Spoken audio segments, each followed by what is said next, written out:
Dakilang Panginoon, Amang Yahuwah, maraming salamat po sa iyo sa lahat po ng kabutihan at kagandahang loob mo sa iyong mga anak. Pinupuri ka namin at pinasasalamatan. Salamat po Ama sa buhay at lakas at sa pag-iingat mo sa amin sa araw-araw.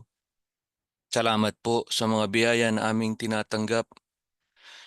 Salamat po sa malinaw na kaisipan at pananampalataya na pinagkaloob mo po sa amin. Humihingi po kami ng tawad sa lahat ng aming mga pagkukulang, Amang Yahuwah. Maano pong kaawaan kami at patawarin sa lahat ng aming pagkakasala at pakilinis mo po ang aming mga puso at kaisipan upang maging karapat-dapat po kaming parati sa iyo. Samahan mo po kami, Ama, sa aming gagawing pagtitipon. Buksan mo po ang aming puso. Mapakinggan po naming mabuti ang iyong mga kaalaman. Pakibasbasan mo po ang iyong anak na gagamiting kasangkapan upang maipahayag po ng maayos at malinaw ang iyong mga kautusan. Panginoong Yahuwah, maanong tulungan mo po ang bawat isa sa amin. Bigyan po kami parati ng kababaang loob. Lagi naming maunawaan ang iyong mga panukala at lagi po naming mabigyan ka ng kasiyahan. Basbasa mo po ang aming mga pamumuhay. Pagalingin mo po ang mga may taglay na karamdaman. Basbasa mo po ang mga may iba't ibang pasanin sa buhay, mga suliranin at karamdaman. Ikaw lang po, Ama, ang tanging makakatulong sa amin. Ama, abutin mo po ang bawat isa sa iyong mga anak. Bigyan kami parati ng pag-asa. Maipagpatuloy po namin ang aming paglilingkod sa iyo hanggang sa wakas.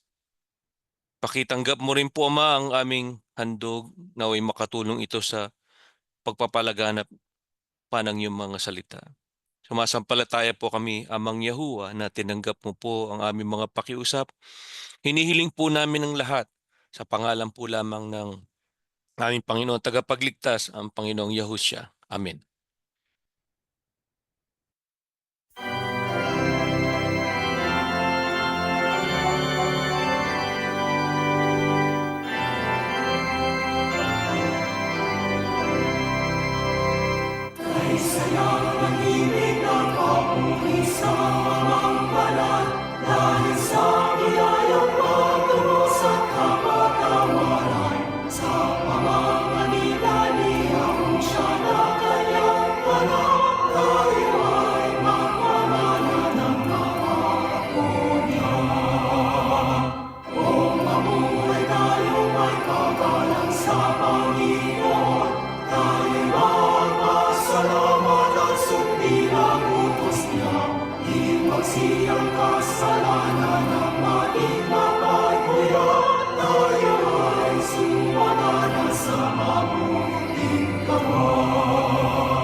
Ang ilan sa bahagi po ng mga kataga na ating inawit kanina ay naglalaman ng tungkol sa ating paghahanda sa pagdating ng ating Panginoong Yahushua. Yun din ang nilalaman ng panalangin ng ating mahal na kapatid na tayo ay makapagtapat at ay mabuhay at mamuhay ng ayon sa panukala ng ating Panginoon Diyos, nang sa gayon tayo ay makapagbigay ng kapurihan at kaluguran sa ating dakilang Diyos. Mga kapatid, ang buhay na ating taglay ay walang pagdududa na ito'y kaloob ng Diyos. Tayo ay nilikha ng Panginoon Diyos, binigyan tayo ng kalayaan ng Panginoon, na tayo ay makapamili ng dapat nating piliin na paraan ng buhay at pamumuhay. Subalit, tatandaan natin, mayroong itong talata sa Biblia na nagsasabing may mga daan at tila matuwid sa isang tao, ngunit ang dulo niyaon ay patungo sa kamatayan. Kaya kung ang ating panghahawakan po ay ang ating sariling kalooban, ang ating sariling pananaw, ang ating pong sariling pag-iisip, baka tayo ay mabigo sa hinahanap ng Panginoon Diyos na maging paraan ng buhay at pamumuhay na ating dapat na maitaguyod. Kaya sa ating paksa, ang sabi, ang makabuluhang buhay na ipinamumuhay ng mga tagasunod ni Yahushua ay nakabatay sa pagkakaroon ng tamang saloobin at pagkatao. Kaya diyan pa lang sa ating paksay ating maiintindihan na kailangan ng ating po na saloobin at pagkatao ay maayon sa kalooban ng ating Panginoon Diyos, upang nang sa gayon ang ating pong pag-iral sa mundo, ang purpose ng at layunin ng Panginoon Diyos sa paglalang sa atin ay ating matugunan. Bilang mga tagasunod ni Yahushua, paano tayo makatitiyak na tayo ay may makabuluhan at ika nga'y buhay na makabuluhan at pamumuhay na makabuluhan? Ating basahin itong unang talata sa ating pag-aaral. Sa Roma 14:8-9, ang sabi, kung nabubuhay tayo, sa Panginoon tayo'y nabubuhay. O kung tayo'y namamatay, tayo o kung namamatay tayo, sa Panginoon tayo'y namamatay. Kaya't mabuhay man tayo o mamatay, tayo'y sa Panginoon. Sapagkat dahil dito, si Kristo o ang Kristo ay namatay at muling nabuhay upang siya'y maging Panginoon ng mga patay at gayon din ng mga buhay. Bilang mga tagasunod ng ating Panginoong Yahushua, paano tayo makatitiyak na tayo ay may buhay at pamumuhay na makabuluhan? Ayon kay Apostol Pablo, kung nabubuhay tayo, sa Panginoon tayo nabubuhay. O kung namamatay tayo, sa Panginoon tayo namamatay. Kaya magkakaroon lamang ng kabuluhan ang ating pong buhay at pamumuhay kung tayo ay nabubuhay at kung tayo ay mamamatay na para sa Panginoon. Bakit? Mahalaga po yun. Dahil ang Kristo'y namatay dahil sa atin. Tandaan natin, tayo makasalanan, ang kasalanan natin ay pagbabayaran natin. Imbis na tayo ang magbayad, ang umako ay ang Kristo. Dahil sa kanyang pag-ako, tayo ngayon, sa ating sarili, hindi na po tayo ang may-ari nito. Tayo'y para na sa Panginoon. Kaya yung tayo na malaman nating tayo sa Panginoon na, sapat po yun para ating maintindihan na tayo mabuhay man tayo o mamatay man tayo, kailangan po ng ating sarili ay nakaukol sa Panginoong Yahushua. Kaya yung mga kay-Yahushua hindi takot mamatay, 'di ba? Kung sa kanyang pamumuhay, makasagupa man siya ng iba't ibang mga suliranin sapagkat siya ay kay-Yahushua na, hindi ho siya nagigimbal. Kung sa kamatayan nga hindi siya takot, sa problema pa kaya? Kung sa kamatayan hindi siya takot, yung pa kayang mga iba't ibang mga suliranin na ating dinaranas, iba't ibang karamdaman na nagpapahirap sa atin, yung pa kaya ang siyang lulupig sa atin? Aba hindi. Ang paninindigan ng Apostol Pablo na ganyan din ang dapat nating maging paninindigan, sa mabuhay man o sa mamatay man ako, ako'y para sa Panginoon. Yan ang dapat nating maging saloobin. Yan ang dapat nating ma-internalize sa ating mga sarili, mga mahal na kapatid. Tayo po ay sa Panginoon. Kaya ang ating focus ay hindi sa ating sarili. Ang ating focus sa ating pamumuhay at sa ating pong paglalakbay sa buhay na ito ay walang iba kundi kami ay kay Yahushua. Kami ay sa Panginoon. Sa mamatay man o mabuhay, kami ay sa Panginoong Yahushua. Sa Kanya tayo nakapokus. Mga kapatid, sa pamumuhay natin, sa ano tayo pinapag-iingat at ano ang tungkulin nating alamin? Sunod na talata sa Efeso, ganito nakasulat. Kaya't maging maingat kayo sa inyong paglakad, hindi gaya ng mga mangmang, kundi gaya ng marurunong na sinasamantala ang panahon sapagkat ang mga araw ay masasama. Kaya't huwag kayong maging mga hangal, kundi unawain ninyo kung ano ang kalooban ng Panginoon. Sa pamumuhay po natin, sa ano tayo pinapag-iingat? Ang sabi riyan ay, kaya't maging maingat kayo sa inyong paglakad. Ano yung paglakad? Yun ang ating mga pang-araw-araw na pamumuhay. Hindi gaya ng mga mangmang. Ayaw ng Diyos na tayo maging katulad ng mga mangmang. Kanino tayo dapat na maging katulad? Sinong dapat nating maging katulad? Yung gaya ang wika ng marurunong. Paano makikilala ang marurunong? Sinasamantala ang panahon. Alam nyo, sa ibang talata ng Biblia, sinasamantala ang panahon sa paggawa ng mabuti. Bakit? Sapagkat ang panahon na atin po na inabot ay panahon na mga araw ay masasama. Hindi ba totoo po yan? Naglaganap ng kasamaan, na yung kasamaan na yan, kahit na yan ay masama, kumot naging uso na, naging tama na para sa iba. Hindi ho ba? Tama bang itakwil ang magulang? Masama po yun. Pero dahil nakasanayan na, ayun na, naging tama na para sa kanila. Masama po ba ang tayo ay ikangay mamuhay ng labag sa kalooban ng Diyos? Masama. Pero kumot nakasanayan na, kahit masama, naging tama na. Tayo bilang kay Yahushua, ang sabi, samantalahin natin ang panahon sapagkat ang panahon o araw ay masasama. Paano po yun? Kailangan tayo gumawa ng mabuti. At anong dapat nating alamin?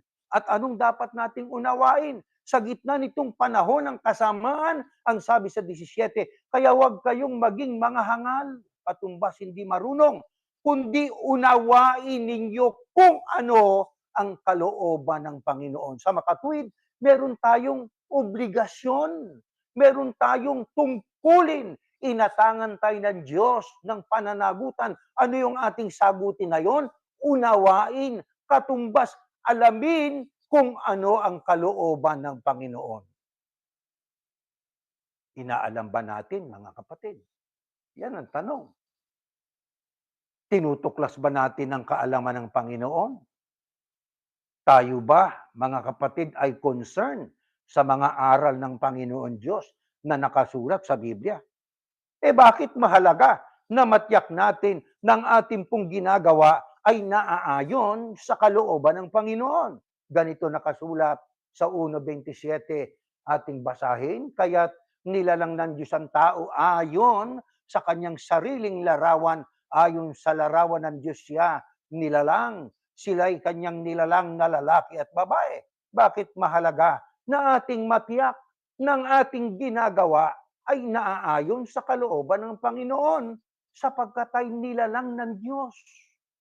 Paanong paglalang sa atin? Ayon sa kanyang sariling larawan. Isipin ninyo, sa lahat ng mga nilikha ng Panginoon Diyos, hayop, ibon, at iba't ibang mga nilalang, ang nilalang ng Panginoon Diyos, ng kawangis niya, ng kalarawan niya ay tao. Kaya ang tao ay representasyon ng Panginoon Diyos. Kaya anong inaasahan ng Diyos sa atin?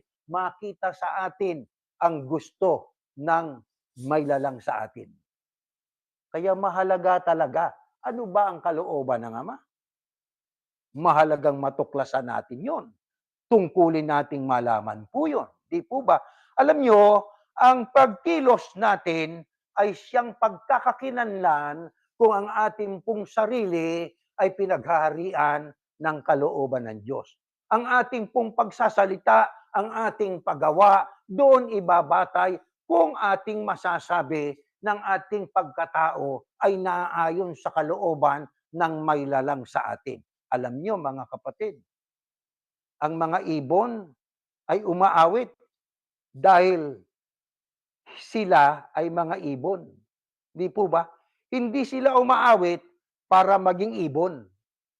Sila ay umaawit, lumilipad, at nagtatayuan ng kanilang mga pugad dahil sa kung sino sila. Ibon sila eh.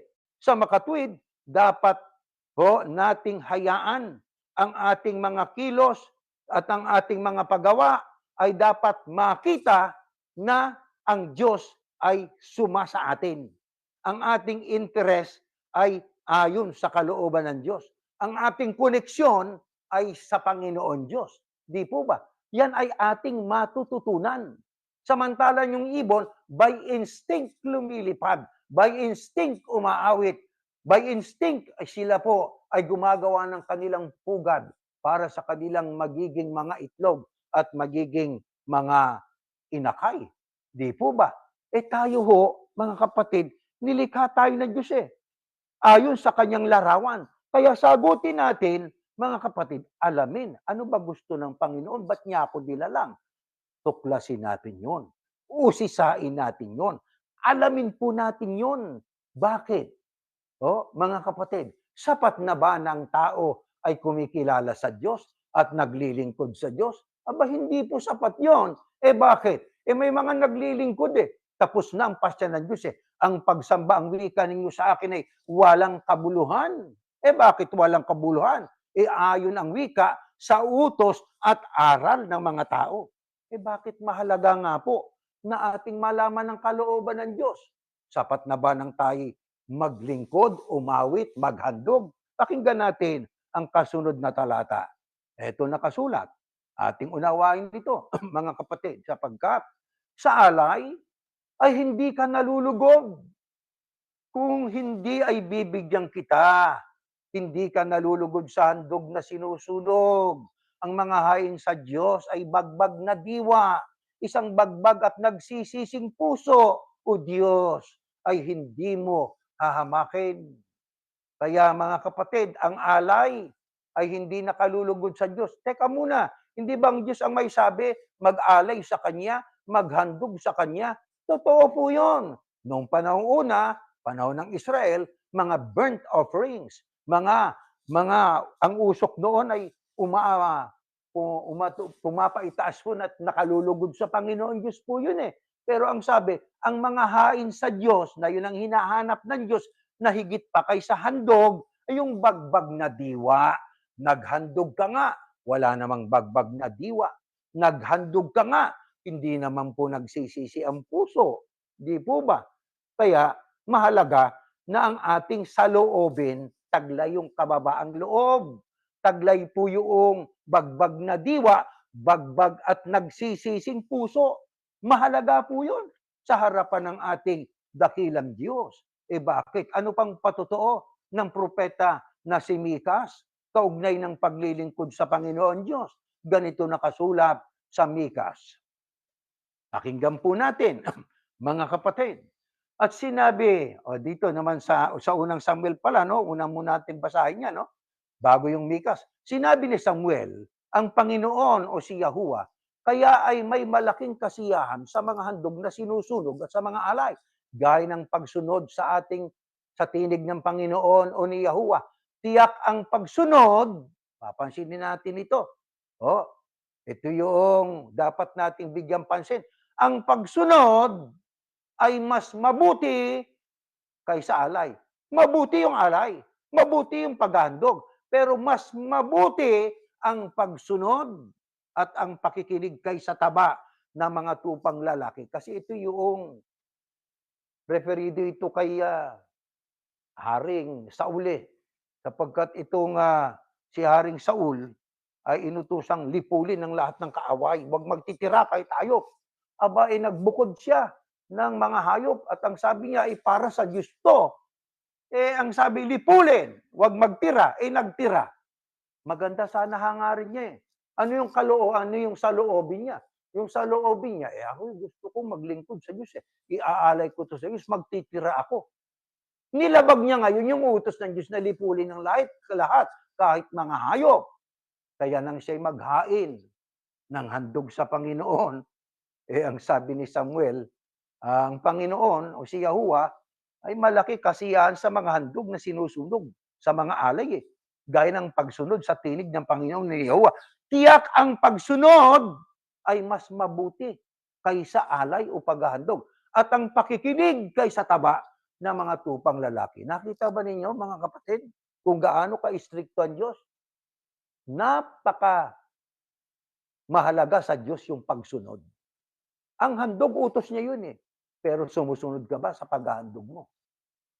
Baka yung paghahandog mo labag naman sa kalooban ng Diyos. Di po ba? Kaya tiyakin natin na yung ating pong paghahandog ayon sa kalooban ng Diyos. Naghandog tayo pero hindi ayon sa kalooban niya, tapos na pa niya. Hindi siya masisiyahan. Hindi siya malulugod. Di ho ba? Kaysa mga tabaang wika ng mga hayop at tupang lalaki. Kaya sa ating paghahandog, ang abuloy natin tuwing pagsamba, nakasulat po ba sa Biblia? Opo. At sa inyong pagtitipon ay huwag nating kalimutan ang maghandog ayon sa ating kaya, sapagkat mahalaga ang paghahandog. Pagkatapos ng paghahandog na yan, wala na yung special offering, wala na yung mga tanging handog-handugan, special handugan, wala na po yan, eh. Special handugan, tanging handugan, di yung mga ibang handog ay hindi pala tangi. Sino nagpauso niyan? Tao. Bakit pinauso? Para sila'y magkakwarta. Kaya yung mga taong mga leader ng iba't ibang relihiyon, naging mayaman, wala namang hanap buhay. Paano yumaman? Dahil sa mga illegal na paghahandog. Ginagamit ang mga talata ng Biblia para tusuhin, para dayain, linlangin ang mga nakikinig. At ito namang mga nakikinig, kuma't hindi inaalam kung yun ay kalooban ng Diyos. Sunod ng sunod, pinayayaman ng ang leader. Sila naman ay naghihirap. Hindi totoo yan, ministro? Yumayaman kami sa lalo naming paghahandog. Maaaring dahil sa negosyo ay alam naman natin ang Diyos ay nagpapainit at nagpapasikat ng ulan sa masama't mabuti. Masama ba yung tayo maghandog? Hindi masama. Kung yung ang paghahandog natin nakabatay sa kalooban na ng tao, hindi na ayon sa kalooban ng Diyos, hindi nakalulugod sa Diyos yun. Sino ang ating binibigyan ng kasiyahan at pinayayaman? Yung tao na nag-utos dun sa iyo, kung sino man yung leader na yon. Marami yan sa Amerika. Mga pastor na may kaso ngayon, mga pending cases, sapagkat sila yumaman out nung abuloy ng kanilang miyembro. Kaya kapag kang leader ng reliyon ay yumaman, wala namang hanap buhay, wala naman siyang, hindi naman siya katulad ni Pablo na pwedeng yumaman si Pablo kung gugustuhin niya, sapagkat siya po ay tagagawa ng tolda. Di ba? Yun ang kanyang hanap buhay, eh. Kasama si Priscilla at si Aquila nung panahon nila. Yumaman yung mga leader ng reliyon, wala namang hanap buhay na kanila, kundi galing lang sa abuloy, dahil dun sa illegal na paghahandog. Bakit natin binibigyang diin ito? Kasi baka tayo maligaw, eh. Baka tayo malinlang. Nagkalat itong mga bulaang mangangaral na ang akala nila ang relihiyon ay paraan ng pagninegosyo at pagpapayaman, mga kapatid. Ngayon, saan dapat magmula lahat ng ating gagawin? Pakinggan natin. Ganito nakasulat. Ito po sa Mikas pa, no? Next slide. Ganito po nakasulat. Ano ang aking ilalapit sa harapan ng Panginoon, si Yahuwah, at iyuyukod sa harap ng Diyos na kaitaasan, sa kaitaasan? Lalapit ba ako sa harapan niya na may mga handog na sinusunog, na may guyang 1 taon ng gulang? Nalulugod ba ang Panginoon kaya o si Yahuwah sa mga libu-libong tupa o sa mga 10,000 ilog ng langis? Ibibigay ko ba ang aking panganay dahil sa aking pagsuway? Ang bunga ng aking katawan dahil sa kasalanan ng aking kaluluwa? Ipinakita niya sa iyo, o tao, kung anong mabuti. At ano ang itinatakda ng Panginoon o ni Yahuwah sa iyo. kundi ang gumawa na may katarungan at umibig sa kaawaan at lumakad na may kapakumbabaan na kasama ng iyon Diyos. Ano pa sabi ni Mikas? Patotoo ng isa sa mga propeta ng Diyos. Tungkol sa paghahandog. Nalulugod bang Panginoon sa mga libo-libong tupa? Anong aking ilalapit sa harapan ng iyuyukod sa harap ng Diyos sa kaitaasan? Lalapit ba ako ang wika sa harapan niya na may mga handog na sinusunog? Mga tanong niya sa kanyang sarili. Di ba? Ibibigay ko bang aking mga panganay dahil sa aking pagsuway, ang bunga ng aking katawan dahil sa aking kasalanan o kasalanan ng aking kaluluwa? Ano ang sabi sa 8? Ipinakita niya sa iyo, o tao, kung ano ang mabuti at anong itinatakda ng Panginoon o ni Yahuwah sa iyo. Ano yon? Kundi ang gumawa na may katarungan at umibig sa kaawaan, lumakad na may kapakumbabaan na kasama ng iyong Diyos. Yun ang ibig na makita sa atin ng Diyos. May kapakumbabaan, gumagawa na may katarungan, hindi nang aapi, hindi ginagamit ang kanyang karapatan o ang kanyang posisyon para maging oppressor. Umibig sa kaawaan. May awa. Yan ang dapat nating saloobin eh. Di ba? Yan ang hinahanap ng Diyos sa atin. Sa tuwing tayo sumasamba, may kababaang loob, may katarungan sa ating kalooban, mayroon pong kapakumbabaan sa ating kalooban. Ito pa ang sabi sa propeta, ayon sa pahayag ni Propeta Hosias, kaugnay din ng ating tinatalakay na ito. Saan dapat magmula lahat ng ating gagawin? Ito, mga kapatid, pakinggan po natin. Next slide. Ayan, sapagkat nalulugod ako sa katapatan kaysa alay. Sabi ng Diyos. Nang pagkakilala sa Diyos kaysa mga handog na sinusunog. Ito'y pahayag ng Propeta Hosias para sa Diyos. Sabi, sapagkat nalulugod ako sa katapatan. Kaya tayo dapat nalulugod din sa katapatan eh. Huwag sa kataksilan. Kasi yung iba, natutuwa na gumawa ng kataksilan, natutuwa sila doon, nalulugod sila ron. Bakit? Nakikinabang sila eh. Di ba? Di baling sila ay magtaksil basta't makinabang lang. Di balit sila ay tiisin ang pangangailangan ng kanilang mga miyembro basta sila ay guminhawa lang. Hindi tama po yun. Ang Kristo ang siyang tunay na talagang ating chief shepherd. Ang chief shepherd natin ay nasa harap, hindi sa likod ng mga tupa. Handa niyang ipagsanggalang ang mga tupa sa mga lobong maninila. Kaya kapag kang leader ng relihiyon ay wala na sa harapan, manapa ang inihaharap niya sa panganib ay mga tupa ang pinangungunahan niya at siya'y nakatago sa likuran nila, yan ang leader na hindi nalulugod sa katapatan. Takot na siya'y magdanas ng hirap o panganib para lang matupad ang kanyang tungkuling inaasahan sa kanya ng Diyos. Ano yon? Pagtataksil sa tungkuling ibinigay sa kanya. Ang may katapatan ay handa siyang, sabi nga ni Pablo, sa mamatay man o mabuhay, ako ay para sa Panginoon. Ano pa sabi diyan? Sapagkat nalulugod ako sa katapatan kaysa alay. Kasi ang katapatan ay nakikita sa pagsunod eh. Di ba? Kaysa alay, sabi niya, binibigyan niya ng comparison. Ng pagkilala o pagkakilala sa Diyos kaysa mga handog na sinusunog. Kaya mas mahalaga yung katapatan kaysa alay. Mahalaga yung pagkilala sa Diyos kaysa mga handog. Paano yung pagkilala? Sa unang Juan, ang sabi sa Kapitulo 2, sa ganitong paraan nakikilala natin ang Diyos kung tinutupad natin ang kanyang mga utos. Kaya ang pagkilala ay pagtupad. Ang katapatan ay pagtupad din sa kalooban ng Diyos. Di po ba, mga mahal na kapatid? Paano kung tayo nagkamali nung una? Ano dapat gawin? Eto ho, pakinggan po natin.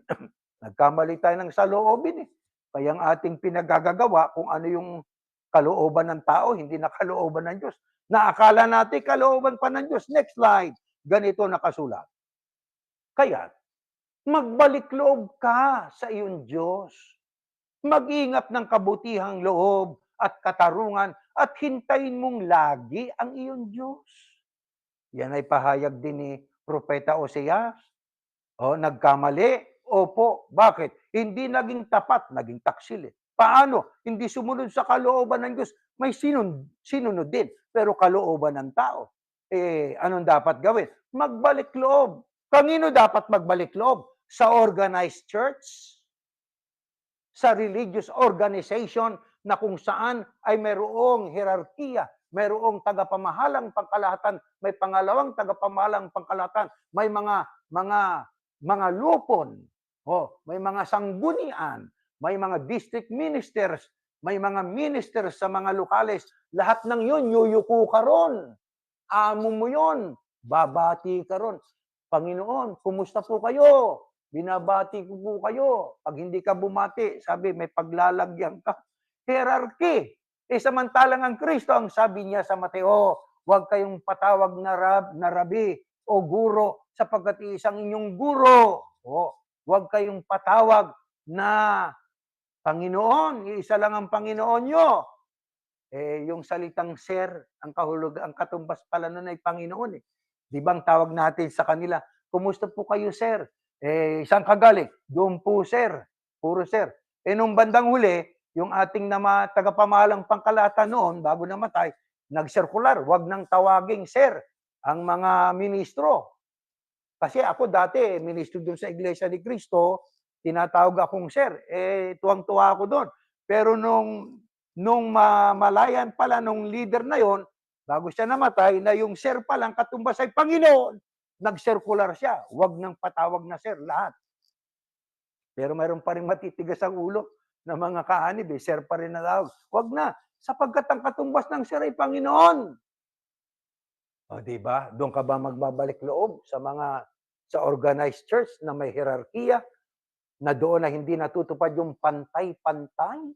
Sa iglesia ni Yahusya, ang ama, ang tagapamagitan ni si Yahusya, lahat tayo'y pantay-pantay, lahat kayo magkakapatid.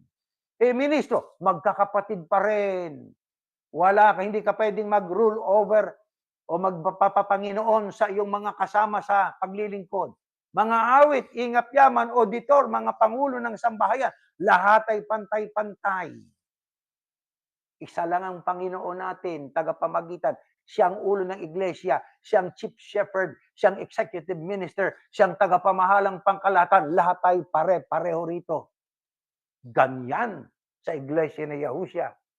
Kaya kanino tayo magbabalik loob? Ayon kay Propeta Oseas, kung tayo nagkasala, hindi naging tapat, ang ating sinunod ay bunga ng hindi natin pagtuklas sa kalooban ng Ama, ay kalooban ng tao. Ang ginagamit nila ay salita ng Diyos, nagbubuklat ng talata sa Biblia, kaya tayo nadaya.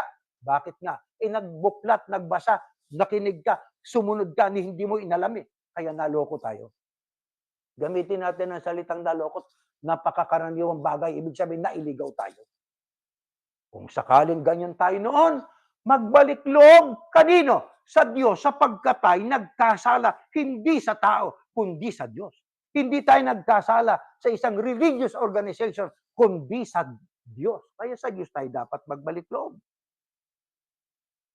Kaya ang sabi pa dyan sa ating binasa, mag-ingat ng kabutihang loob at katarungan at hintayin mong lagi ang inyong Diyos.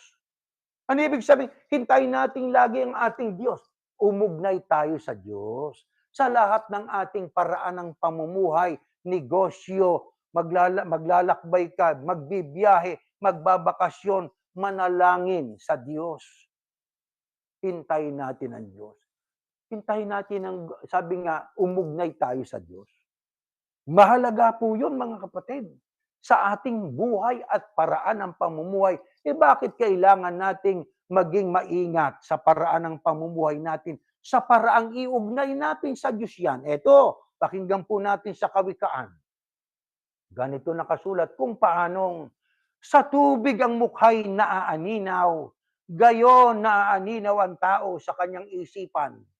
Alam niyong isipan natin, yan po ay intangible. Hindi mo po matatouch, hindi mo po mapiperceive ng ating touch of sense of touch. Yan po ay hindi nakikita ng tao. Pero alam niyo, mga kapatid, ang ganda nitong ginawang halimbawa nitong si Haring Solomon eh. Kung paanong sa tubig ang mukha'y naaaninaw. Totoo po yun eh. May tubig na malinaw, tayo po'y tumunghay, naaninaw natin doon yung ating mukha eh.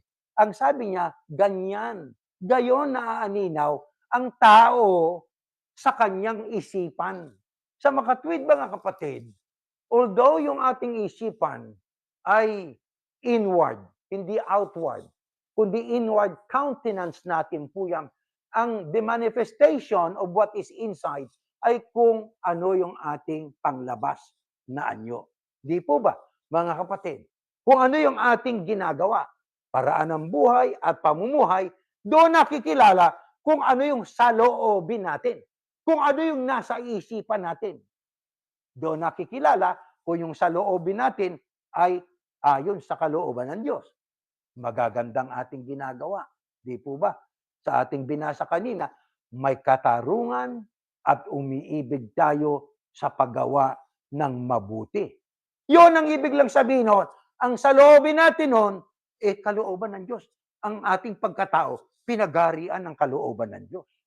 Pero kung yung ating ginagawa, mga kapatid, ay pagtataksil sa Diyos, walang katapatan, walang paggalang sa kapwa, walang paggalang sa magulang, walang pag-ibig, ang isipan natin, walang pag-ibig. Yun lang yun. Yun po ang kalooban natin. Di ba? Kaya yung sinasabing, walang respeto sa magulang, talagang wala. Yan ang nasa kalooban mo eh. Baka aksidente lang po. Aba, sa daming taon na. Ilang taon na nakararaan. Hanggang ngayon galit ka pa sa nanay mo, galit ka pa sa tatay mo.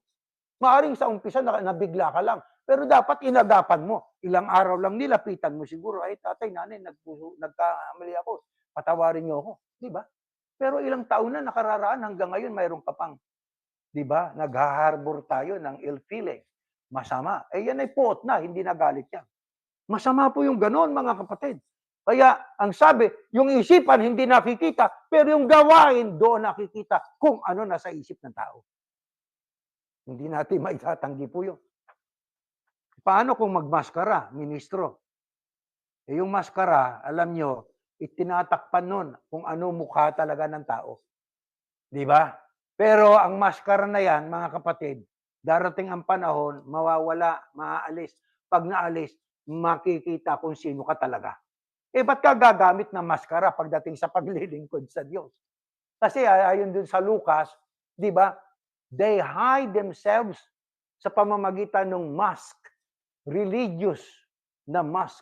Sa pamamagitan ng relihiyon, ay ginagamit nila yung kanilang authority, yung kanilang otoridad para sabihin na sila po'y tama.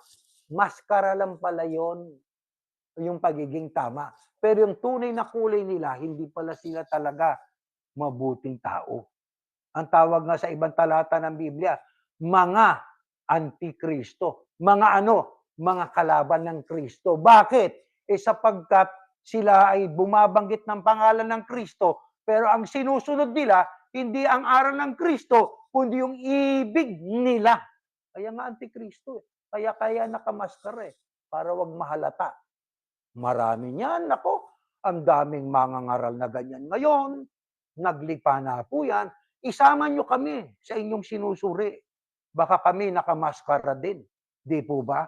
Kasama kami dyan. Hindi namin, sabi nga, itinatangi sarili namin, mga kapatid. Kaya ang tanong, saan po natin ginugugol ang ating panahon? Baka sa puro na lang pansarili, Di ho ba? Baka puro na lang sa akin. Ako, kami, wala na sa Panginoon. Hindi ho, tama po yun. Kailangan po tayo bilang kayahusya, sumusunod. May aktibidad para sa Panginoon. Ano magiging bintahin natin? Kung ang ating inuuna ay ang para sa Panginoon Diyos at yung ating pangsarili, sekundarya na lang yun. Eto, pakinggan natin. Next slide po. Ganito nakasulat, ang sumusunod sa katwiran at kabaitan ay makakasumpong ng buhay, katwiran at karangalan.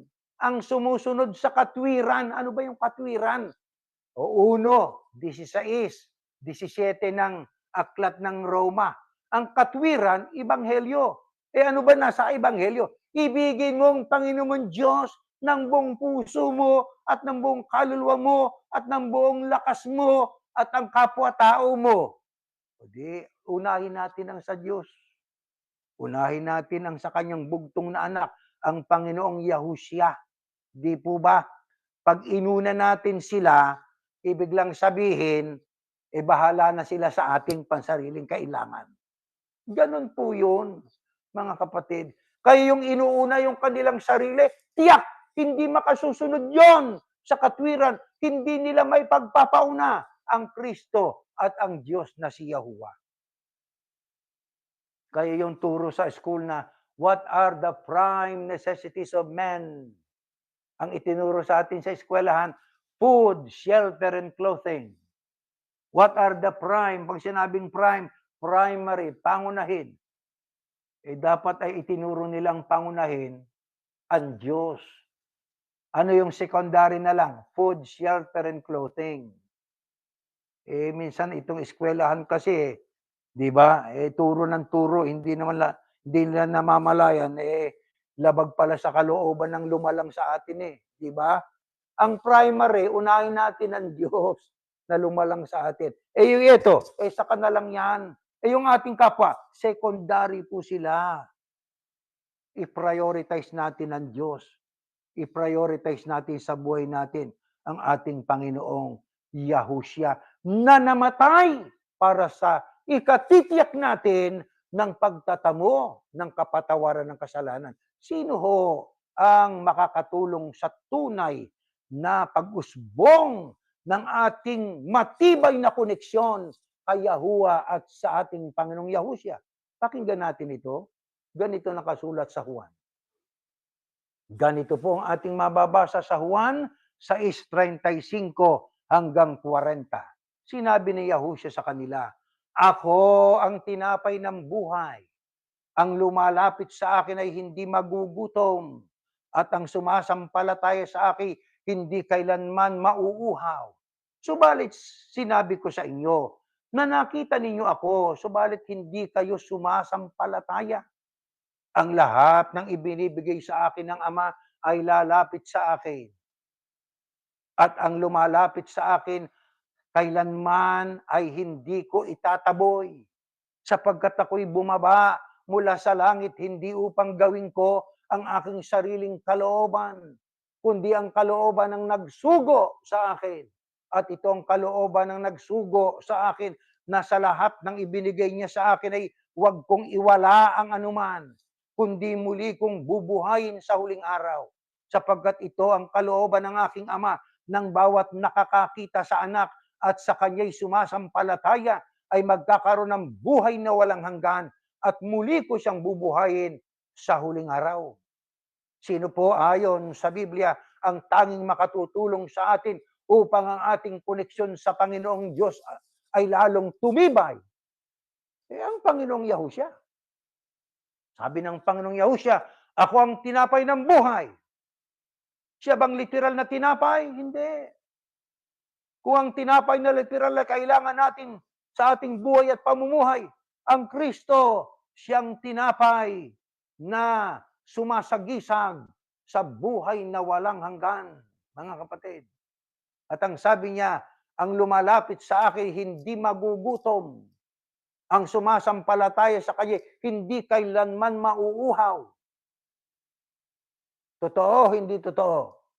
Totoo po yan, mga kapatid. O, di ba? At ang sabi pa, maliwanag, nang sabi lahat ng ibinibigay sa akin ng Ama ay lalapit sa akin. Hindi ko sila sa anumang paraan ay itataboy. Bakit? Sapagkat ako'y bumaba mula sa langit hindi upang gawin ko ang aking sariling kalooban. Ano ibig sabihin ng ang Kristo bumaba mula sa langit? Ang ibig bang sabihin, siya'y malaki na, bumaba ng literal? Kung ang Kristo'y bumaba ng literal, yan ay araw na. Kung hindi yun ang araw ng rapture, yun ang araw na kung kasama niya yung mga anghel, yun ang araw ng paghuhukom na kanyang ilalapat ang kanyang verdict sa mga tao na abutang buhay. May ilalagay siyang nasa kanan, katulad ng pastol sa paghiwalay sa tupat kambing. Kaliwa ay kambing, tupa ang nasa kanan. Di po ba? Ang pagbabang tinutukoy diyan ng ating Panginoong Yahushua, yan po ay hindi literal na pagbaba na siya'y bumababang nakikita natin. Ano ibig sabihin niyan? Pag sinabing bumababa, siya'y galing sa Diyos. Ang nagsugo sa kanyang Diyos. Ang kanyang pangangaral mula sa Diyos. Kaya siya'y na ipanganak bunga ng Espiritu Santo. Di po ba? Kaya siya'y ipinanganak ng kanyang ina, ng inang siya'y lumaki, siya'y nangaral sa edad na 30, at ang sabi niya, ang kalooban ng nagsugo sa akin, sa lahat ng ibinigay niya sa akin, huwag kong iwala. Yun ang sabi niya. At ang sabi pa niya, sapagkat ito ang kalooban ng aking ama, ng bawat nakakakita sa anak at sa kanya'y sumasampalataya, magkakaroon ng buhay na walang hanggan. At muli ko siyang bubuhayin sa huling araw. Isipin yung pangakong yan. Kaya tayong mga kayahusya, may pag-asa. Kailan? Kailan yung kailan yung kanyang pangalawang pagbabalik? Kasi yung una, nung ipanganak siya rito nang lumaki at nangaral, ayaw ng mga tao, pinatay siya sa krus, di ba? Umakit sa langit. Meron siyang pagbabalik Kailan yon? Yung pagbabalik niya sa alapaap.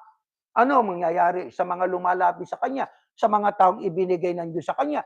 Kung sa madali sabi, mga tunay na alagad niya. Ang sabi niya, muli ko siyang bubuhayin sa huling araw. Kaya yan ang katumbas ng unang Tesalonica, 4:16-17. Di ba? Yan ang ating inaasahan. Araw ng pag-agaw, araw ng rapture, yan ang ating matibay na inaasahan. Pangako ng Panginoong Yahushua yan Kaya anong kondisyon, mga kapatid? Alam ba natin ang kalooban ng Ama? Opo, gawin natin. Alam ba natin kalooban ng Ama na tayo po ay tumulong sa ating mga gawaing pagpapalaganap? Opo, gawin po natin, mga kapatid. Gawin po natin yan. Anong isa sa mga paraan na dapat nating ikangay isaalang-alang upang patunayan natin na tayo po ay naglalagak ng tiwala sa isinugo ng Diyos na si Yahushua na siyang magbibigay sa atin ng buhay na walang hanggan. Next slide po, ganito nakasulat. At ngayon, bilang bihag sa Espiritu, ay patungo ako sa Jerusalem na hindi nalalaman ang mga bagay na mangyayari sa akin doon. Maliban na ang Espiritu Santo ay nagpapatotoo sa akin sa bawat lungsod na sinasabing ang mga tanikala at ang kapigati ay naghihintay sa akin. Ngunit, hindi ko itinuturing ang aking buhay na mahalaga sa aking sarili upang maganap ko lamang ang aking katungkulan at ang ministeryong tinanggap ko sa Panginoong Yahushua na magpapatotoo sa magandang balita ng biyaya ng Diyos. Mga kapatid, sino po nagsasalita sa talatang yan? Isa sa mga apostol, Apostol Pablo. Nang sabi po diyan ng Apostol Pablo, hindi ko alam kung ano mangyayari doon sa aking pupuntahan Pero bihag ako. Bilang bihag sa Espiritu, tutungo ako sa Jerusalem. Di ba? Ang sabi niya, ano gagawin niya ron? Magpapatotoo sa bawat lungsod. Ano ang sabi pa niya? Siya po ay may binanggit na mga tanikala at kapighatian ang naghihintay sa akin doon. Pero kahit alam niya at expected niya na siya'y daranas ng pagkabilanggo at siya'y daranas ng mga kapighatian, sinoong yun ng Apostol Pablo. Bakit? Ano ang mas mahalaga sa kanya? Sarili niya? Aba hindi! Ngunit ang sabi niya, hindi ko itinuturing ang aking buhay na mahalaga sa aking sarili upang maganap ko lamang ang aking katungkulan at ang ministeryong tinanggap ko sa Panginoong Yahushua. Kaya, ang Apostol Pablo, hindi natin sinasabing hindi niya itinuturing na mahalaga ang kanyang sarili. Tandaan natin, si Pablo din ang may sabi sa Tesalonica na ingatan niyo ang inyong kaluluwa, espiritu at katawan. Di ba? Hanggang sa pagpapakita ng Panginoon. Siya din ang may sabi kay Timoteo, sa konting ehersisyo ay may pakinabang. Ibig sabihin, mahalaga kay Pablo ang buhay niya. Pero pagdating sa paibanghelyo, pagdating sa pagpapalaganap ng ibanghelyo, binaliwala niya yon. Mas mahalaga sa akin ang aking katungkulan na maganap ko. Ano yon? Yung ministeryong tinanggap niya sa Panginoong Yahushua. Yun ang mas mahalaga para kay Pablo. Alam niyo mga kapatid, si Saulo, yan ang kanyang dalawa pangalan niya eh. Nang siya'y maging alagad, naging Pablo. O, di ba? Pero nang siya po ay hindi pa, kilala siya sa katawagang Saulo. Sa wikang Ebreo, kilala siya sa ganong pangalan. Dalawa pangalan niya. Pero noong katagalan, nung siya'y matawag, Pablo, noon na nakasanayang itawag sa kanya. Tinawag siyang Apostol Pablo. Alam niyo itong si Pablo, Saulo siya dati sa Tarso, ano? Nagtataglay siya ng ganap na mga kwalifikasyon upang maging ibanghilistang epektibo. Marunong siya kasi sa kultura at wika ng mga Hudyo. Suriin ninyo. Ang kanyang paglaki sa Tarso ay naging pamilyar sa kanya ang lingwahe at kultura ng mga Griego. Ang kanyang pagsasanay sa theology, ng mga Hudyo ay nakatulong sa kanya na ikonekta ang lumang tipan sa New Testament. At bilang isang bihasang tagagawa ng tolda, ay maaari niyang suportahan ang kanyang sarili. Self-supporting si Pablo. Ganun si Pablo eh. Kaya ang karanasan ni Pablo, alam niyo, sa Damascus, nung sa daan tungo sa Damasco, ay nagpabago sa kanyang buhay. Humantong sa kanyang pagtanggap ng bautismo. Di ba? Kasi doon nabulag siya. Nakakita siya ng isang maliwanag. Nakadinig siya ng tinig. Bakit mo ko inuusig? Kilala siya ng Panginoong Yahushua, siyempre. Tinawag siya sa pangalang Pablo. Aba hindi, tinawag siya sa pangalang Ebreo. Saulo, Saulo, ba't mo ko pinag-uusig? Sabi ng Panginoong Yahushua. Pero nang siya'y patungan nitong isang disipulo na nagbautismo sa kanya, tandaan nyo, itong si Ananias, hindi asawa ni Sapphira, na isa sa disipulo, tagasunod ng Panginoong Yahushua, ang nagbautismo dito kay Saulo. Nang mabautismohan siya, naging Apostol Pablo. Isinugo sa kahintilan. Kaya ang nagbautismo, hindi ministro, disipulo, alagad. Doon sa pinanggalingan natin, kung hindi ka ministro, hindi ka pwede magbautismo. Ano yon? Aral at utos ng tao. Ano yon? Yun ay kanilang mga tuntuning labag na sa kalooban ng Diyos. Di ba? Ang Kristo ba ay binautismuhan? Opo. Nung makita ng ibang alagad ni Juan, na yung ipinakilala mo sa amin, nasa kabilang ilog ng Jordan, nagbabautismo. Siya ba mismo ang nagbabautismo? Pag binasa sa Biblia, hindi ang Yahushua ang nagbautismo mismo, kundi ang mga alagad, mga disipulo. Hindi mga ministro yon, mga disciples nagbautismo. Kaya makikita yung kaibahan sa iglesyang pinanggalingan natin, sa iglesia ng una na itong ating pinag-aaralan noon. Yung iglesyang kay Yahushua noong unang siglo.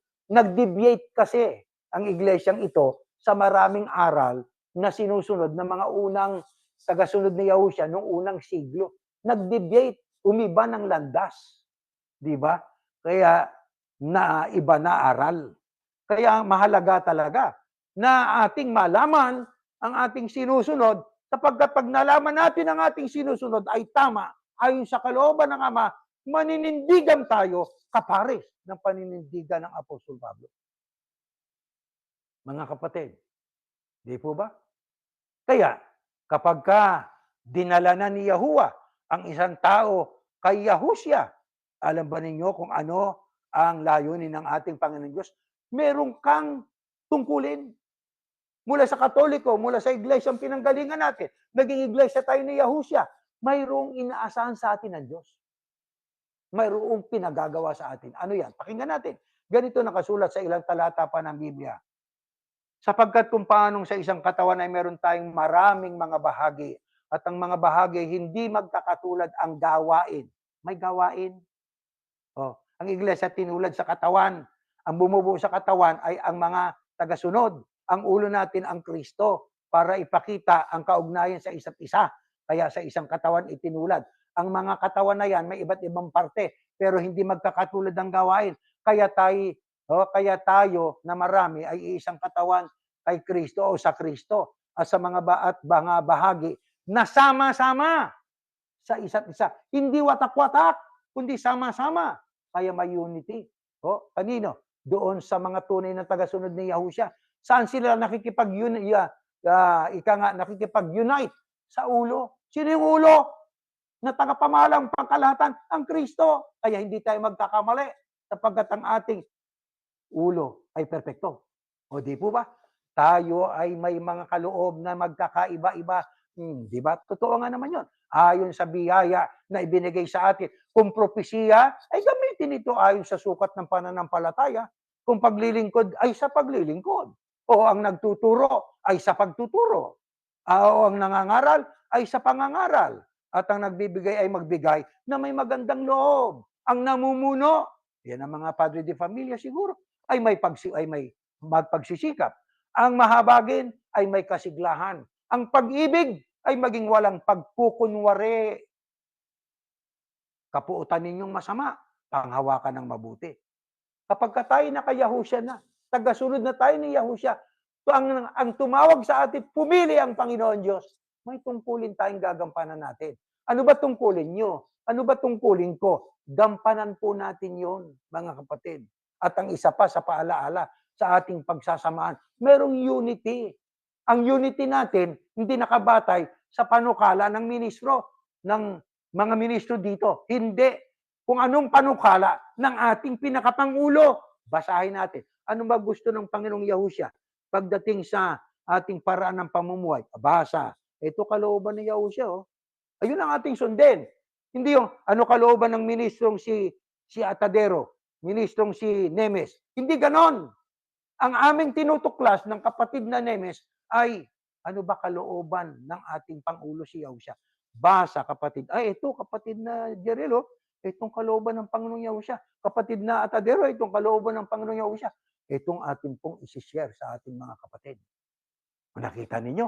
Kasi hindi naman po magsasalita ang Biblia. Ang Biblia ba, basahin natin. Nandun po yung mga salita ng ating Panginoong Yahushua.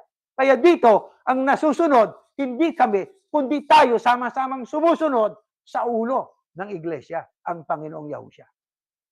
Gampanan lang po natin, mga kapatid, ang tungkulin nating tinanggap.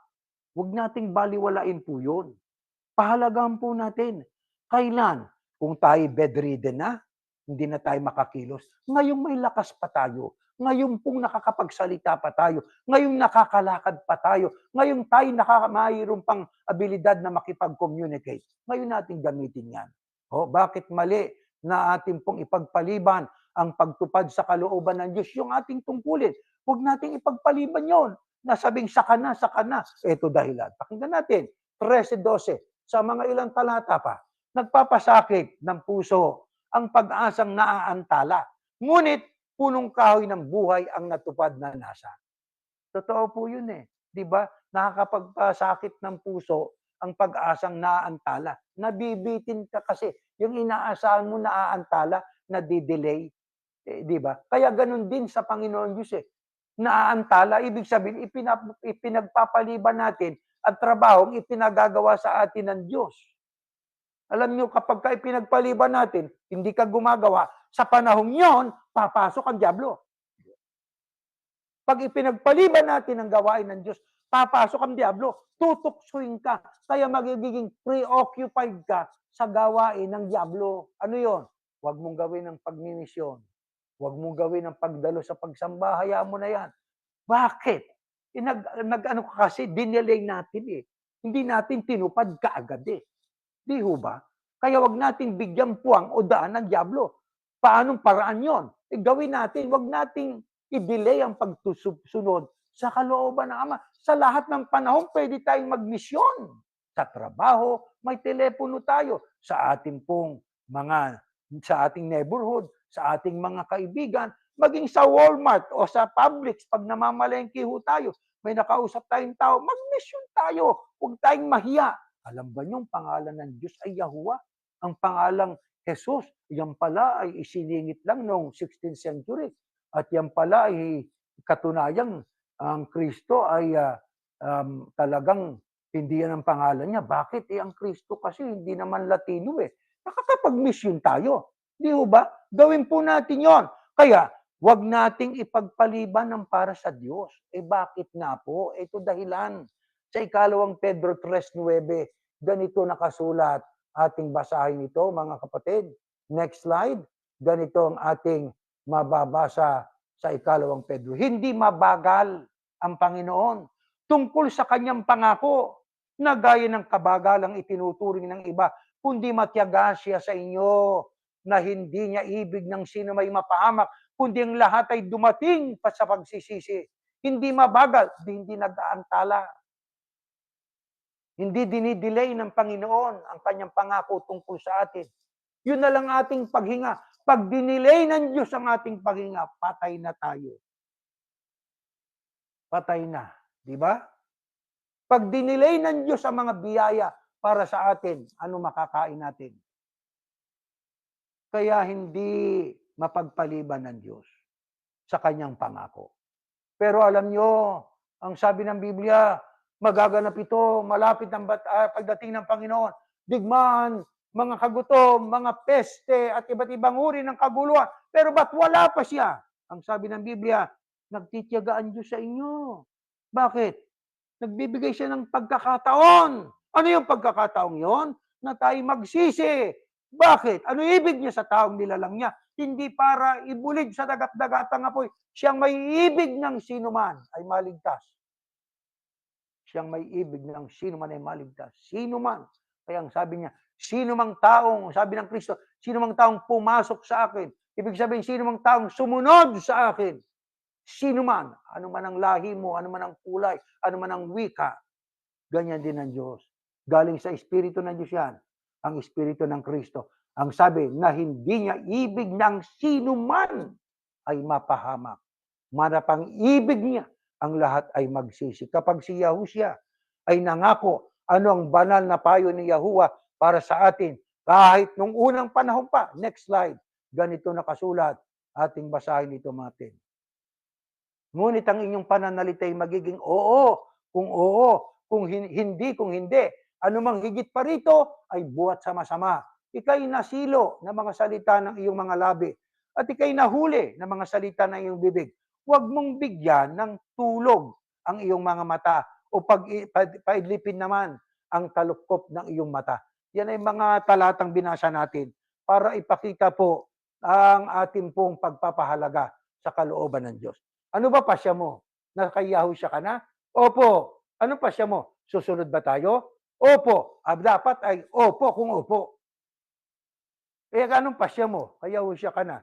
Hindi po ako susunod. Di kung hindi. Di po ba? Bakit? Pag sinabing mong oo, yung pala naman ay hindi. Pag sinabing mong hindi, yun pa naman ay oo. May problema ang sarili natin. Kaya pag sinabing oo, hindi. Higit pa riyan ay galing sa masama. Kaya ang sabi diyan, huwag mong bigyan ng tulog ang iyong mga mata. Ibig sabihin, huwag mong i-delay ang pasya. Kailangan po magpasya tayo. Di ba? Kung ano ang ating pasya, oo, hindi. Pero alam niyo, mga kapatid, ayon po sa banal na kasulatan, sama, pagkaalanganin. Ito, pakinggan natin. Alanganing oo, alanganing hindi. Ito, pakinggan po natin sa aklat ng Apokalipsis. Ganitong ating mababasa, mga kapatid, inyong pakinggan. Kaya dahil ikaw ay malahininga at hindi mainit o malamig man, ay isusuka kita mula sa aking bibig. Alanganin Oo, hindi. Para siyang oo, hindi. Para siyang hindi, oo. Alanganin. Pagka ganyan ka, para kang malahininga. Ano sama pagka malahininga? Hindi ka mainit, hindi ka malamig, isusuka kita. Ano ibig sabihin ng isusuka? Ilalabas kita. Makakasama ka sa maaalis sa mga tagasunod ng aking bugtong na anak, sabi ng Diyos. isusuka kita. Ano ang mga magagandang katangian na ipinaalaala ng Apostol Pablo sa mga unang alagad ng ating Panginoong Yahushua na ito rin dapat nating tularan. Pakinggan natin sa aklat ng Galacia 5:22. Ganito nakasulat. Subalit ang bunga ng Espiritu ay pag-ibig, kagalakan, kapayapaan, pagtitiyaga, kagandang loob, kabutihan, katapatan, kaamuan, pagpipigil sa sarili, laban sa mga ito'y walang kautusan, at ipinako sa krus ng mga na kay Kristo Yahushua ang laman na kasama ng masasamang pagnanasa ng mga kahalayan nito. Kung tayo nabubuhay sa pamamagitan ng Espiritu, lumakabin tayo sa patnubay ng Espiritu. Huwag tayong maging palalo na ginagalit ang isa't isa at naiinggit sa isa't isa. Ano payo't magandang paalaala ng Apostol Pablo sa atin na ito yung mga gandang katangian na mga unang tagasunod ni Yahushua. Taglayin natin ang Espiritu. Yan ang Espiritu ng Diyos. Yan ang hihikayat sa atin para matupad natin ang kalooban ng Ama. Ano yon? Pag-ibig, kagalakan, kapayapaan, pagtitiyaga, kagandang loob, kabutihan, kaamuan, pagpipigil sa sarili. Lahat ng yan ay dapat nating mataglay. Mahirap ba, kapatid? Maaring mahirap, pero hindi imposible na magawa natin. Di ba natin magawang magtiyaga? Magtiyaga tayo, di ba? Kailangan taglayin natin po yan, espiritong yan. Pag taglay natin yung espiritong yan sa atin, magiging mapayapa ang ating buhay. Ito pa sabi ni Pablo kay Timoteo. Pakinggan natin sa 6:11. Aklat ng Timoteo.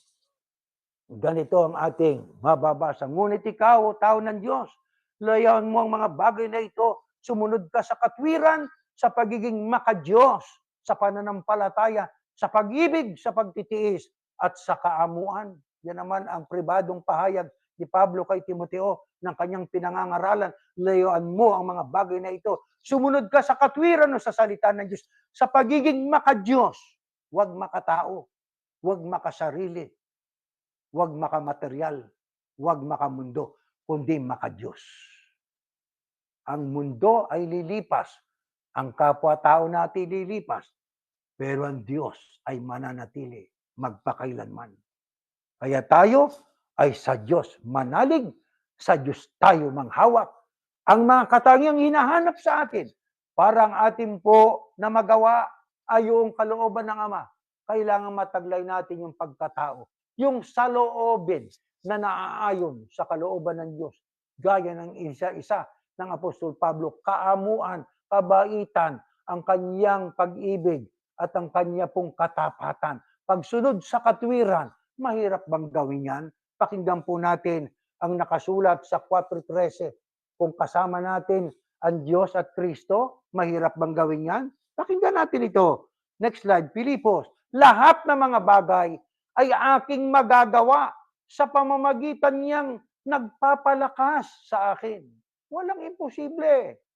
Sabi ni Pablo, lahat ng bagay, pag-ibig, pagpapatawad, kaamuan, katapatan, pagmimisyon, pagbabagong buhay, paglayo sa masamang pagnanasa, lahat ay ating magagawa kung tayo ay mapanalanginin at nagtitiwala sa magagawa ng ating tagapamahalang pangkalahatan, ang Yahushua Kristo, na siyang nagtigis ng dugo para sa ating mga kasalanan.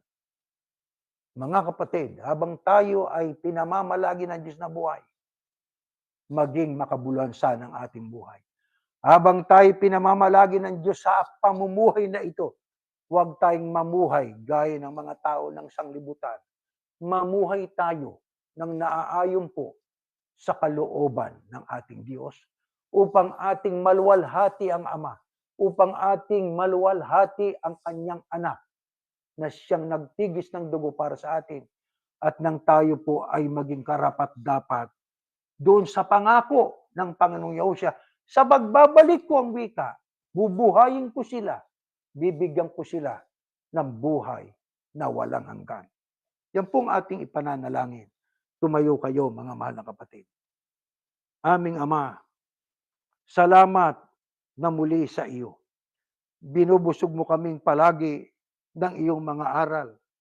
Mga salita mo na napakatamis pakinggan, nakakapagpalakas loob kung pag-aralan. Kaya Ama, gusto mo ng aming maging pagkatao. Gusto mo ang aming maging saloobin. Ay kung ano ang kalooban mo upang ang aming buhay at ang aming magiging pamumuhay ay magiging makabuluhan sa harap mo. Kung ito'y aming sinusunod, maaring pagtawanan kami ng ibang mga tao. Maaring kami kanilang kinukutya at ang tingin siguro ay napakaliit naming mga tao at mababa. Pero hindi namin iniinda yon kasi ang mahalaga sa amin ay ang kalooban mo kung paano ka namin mapapaluwalhati, kung paano ka po namin mabibigyan ng kaluguran. Kaya buong puso kami na nagpapakababa sa iyo ay nagmamakaawa. Ama, hindi ho kami perpekto pagpahanggang ngayon. Mula nang kami pinili mo, nagkakasala pa rin kami, nagkakamali pa rin kami. Ama, nakagagawa kami ng hindi mo gusto, kaya kami sa iyo. Tanging sa iyo kami nagbabalik loob. At sa pamamagitan po ng aming tinig na aming pinag-iisa, inihiling namin patawad po, Ama, sa aming mga pagkakamali at mga pagkakasala. At loobin mo naman po sana na huwag kaming papatulan. Huwag mo po kaming paalisin sa iyong banal na harapan. Sana takpan mo po ng pag-ibig mo ang aming mga kahinaan. At kami po ay nagpipilit talaga, Ama, na itong natitirang buhay at ang aming paraan ng pamumuhay, maiayon na namin sa gusto mo. Sapagkat ang kamatayan ay nandyan lang, anumang oras pwedeng mangyari sa amin yun. Lalo pa nga kung may mga sakit na kami. Kaya nga amin pong ipinagmamakaawa, sana samahan mo po kami palagi. Bigyan mo kami ng puso na matalimahin sa kalooban mo upang kami po ay maging dapat makaluwalhati kami sa iyo.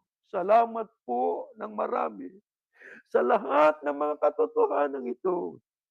Sa pangalan po ng aming Panginoong Yahushua na aming tagapagligtas. Amen.